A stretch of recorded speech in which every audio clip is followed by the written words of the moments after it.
In Hollywood's golden age, stars were everywhere. As well as entertaining us in the local movie theatre, many of them also came to our home, our very own living room. Here they would perform radio versions of big-name films. The Screen Directors Guild was famous for the lavish use of stars and story in their productions. Listen now and find out why it really was just like having your very own film studio in your living room. From Hollywood, the NBC Theater presents...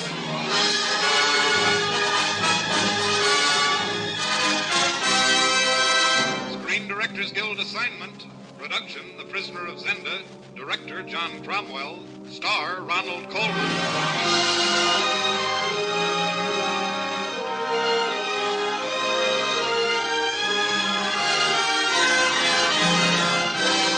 The NBC Theater presents the Screen Directors Guild production of a romantic fiction, The Prisoner of Zenda, with its original team of screen director John Cromwell and screen star Ronald Colman, who co-stars tonight with Benita Hulme.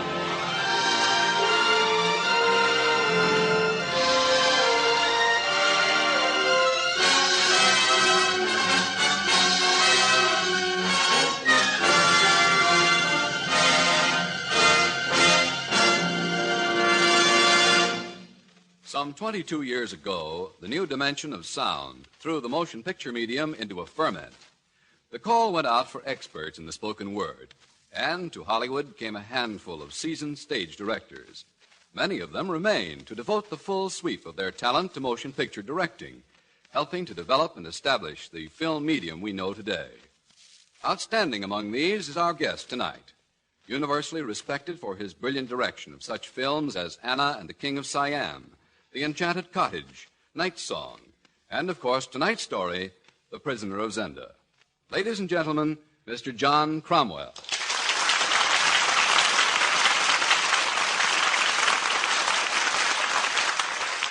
Thank you very much.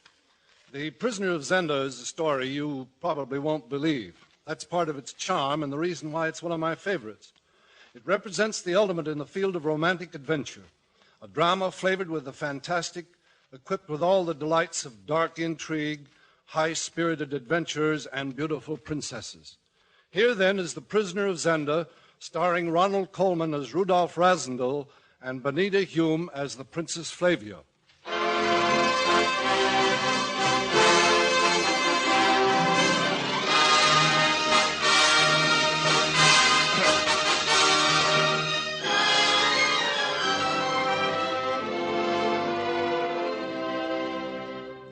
Let Rudolph Rassendyll's own memoirs concerning his remarkable adventure speak for him.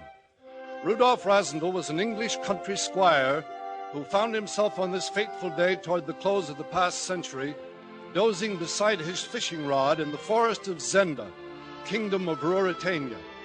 Slowly in his half-sleep, he became aware of someone standing over him, and then exclaiming in delighted amazement, "Astonishing! Shave him, and he'd look like the king." Let Rudolph Rassendyll's own account continue from there.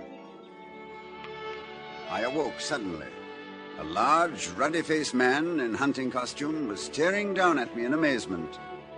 He continued to watch me warily as I got to my feet. Then he spoke again. "May I ask your name?" "I'm Rudolph Rassendyll, traveling from England, and not so long ago in the service of Her Majesty the Queen." "Rassendyll? Of course. You appear to know me or know of me." I am Colonel Sapp in the service of His Majesty Rudolph V, King of Ruritania. And you are Rudolph Rassendyll, the king's distant cousin." "Yeah, it's true." "I wouldn't have believed it." "Oh, it's quite a fact." "Oh, no. Your resemblance to the king." You could do it. "Do what?" Shave.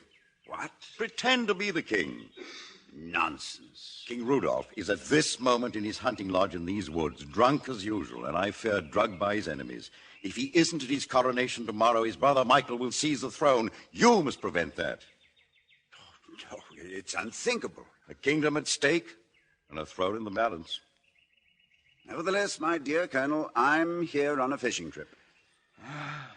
Then Black Michael sits tomorrow on the throne, and the king lies in prison or his grave.